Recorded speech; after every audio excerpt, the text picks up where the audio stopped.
Advocate Priyadarshan Thampi, ഇപ്പോൾ Pulsar സുനിക്ക് നീണ്ട വർഷങ്ങൾക്കിപ്പുറം ജാമ്യം അനുവദിച്ചിരിക്കുകയാണ് സുപ്രീം കോടതി. അതിന് പ്രധാനപ്പെട്ട കാരണം വിചാരണ ഇങ്ങനെ ദീർഘമായി നീളുന്നതാണ്. പൾസർ സുനിയുടെ ജാമ്യം പക്ഷേ 2022 ജൂലൈ 13 സുപ്രീം കോടതി തള്ളിയതാണ്. ഇപ്പോൾ ജാമ്യം കൊടുക്കുന്നത് വിചാരണ ഇങ്ങനെ അനന്തമായി നീളുന്നത് കൊണ്ടാണ്. എങ്ങനെയാണ് വിചാരണ നീളുന്നത്? പ്രതി ദിലീപിന്റെ അഭിഭാഷകൻ ഓരോരുത്തരെയും വിസ്തരിക്കുന്ന അങ്ങനെ സമയം നീട്ടിക്കൊണ്ടുപോകാനുള്ള ബോധപൂർവമായ ശ്രമം സർക്കാർ ഇക്കാര്യത്തിൽ കോടതിയെ കാര്യങ്ങൾ ബോധ്യപ്പെടുത്തുന്നതിൽ പരാജയപ്പെട്ടോ അഡ്വക്കേറ്റ് പ്രിയദർശൻ തമ്പി?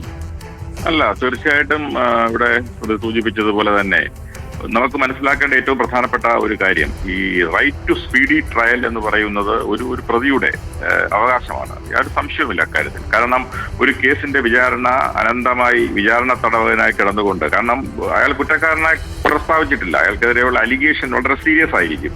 എന്നാൽ പോലും അയാൾ കുറ്റക്കാരനാണെന്ന് കോടതി പ്രസ്താവിക്കാതെ അയാളെ അനന്തമായി തടവിലിട്ടുകൊണ്ട് വിചാരണ നടപടികൾ നീട്ടിക്കൊണ്ടുപോകുന്നത് ഒരു തരത്തിലും ന്യായീകരിക്കാൻ കഴിയില്ല. അതുകൊണ്ട് തീർച്ചയായിട്ടും സുപ്രീം കോടതിയുടെ വിധി ആ അർത്ഥത്തിൽ നമ്മൾ സ്വാഗതം ചെയ്യേണ്ടിയിരിക്കുന്നു. കാരണം ഇത്തരത്തിൽ അനന്തമായി വിചാരണ നീട്ടിക്കൊണ്ടുപോകുന്നത് ശരിയായ പ്രവണതയല്ല. അത് ആര് ചെയ്താലും അത് ശരിയായ പ്രവണതയല്ല. കാരണം ഒരു കേസിലെ വിചാരണ നടപടികൾ തുടങ്ങിക്കഴിഞ്ഞാൽ ആ വിചാരണ നടപടികൾ എത്രയും വേഗം പൂർത്തിയാക്കണമെന്ന് പഴയ CRPC-യിലും പുതിയതായി വന്ന ഭാരതീയ ന്യായ സുരക്ഷാ സംഹിതയിലും എല്ലാം എഴുതി വെച്ചിട്ടുണ്ട്. എങ്കിൽ പോലും പലപ്പോഴും ഈ വിചാരണ നടപടികൾ അനന്തമായി നീളുന്ന ഒരു പ്രവണത നമ്മൾ കണ്ടുവരുന്നുണ്ട്. അത് വളരെ കൂടുതലാണ് ഈ കേസിലെന്ന്, ഈ പറയുന്ന നടി ആക്രമിക്കപ്പെട്ട കേസിലെന്ന് നമ്മളെപ്പോലുള്ള ആളുകൾ ഈ കേസ് ആദ്യം മുതലേ തന്നെ ഫോളോ ചെയ്യുന്നവരാണ്. അതുകൊണ്ട് തന്നെ നമുക്ക് വ്യക്തമായിട്ട് അറിയാം എന്നാണ് ഈ കേസ്, എത്ര നാളായി ഈ കേസിന്റെ വിചാരണ തുടങ്ങിയിട്ട്, എത്ര പ്രാവശ്യം സാക്ഷികളെ വിസ്തരിക്കുന്നു, എന്തുകൊണ്ട് ഇങ്ങനെ അനന്തമായി നീളുന്നു, ഇതെല്ലാം ഗൗരവമായി പരിശോധിക്കാൻ വേണ്ടിയുള്ള വലിയൊരു ചൂണ്ടുപലകയാണ്. പക്ഷേ ഈ വിസ്താരം നടക്കുമ്പോൾ കോടതിക്ക് എന്താണ് ഇതിൽ അസ്വാഭാവികമായി ഒന്നും തോന്നാതിരുന്നത് അഡ്വക്കേറ്റ് പ്രിയദർശൻ തമ്പി?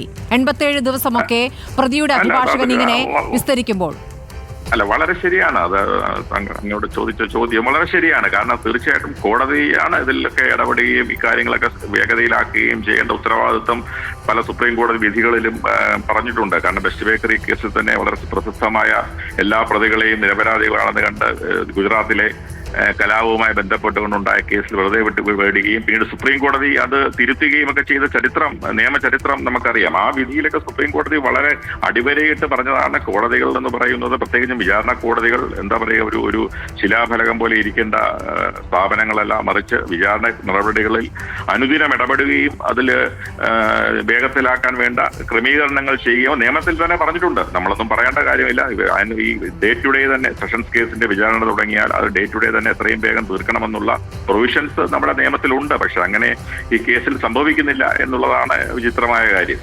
ശരി, ഞാൻ താങ്കളെ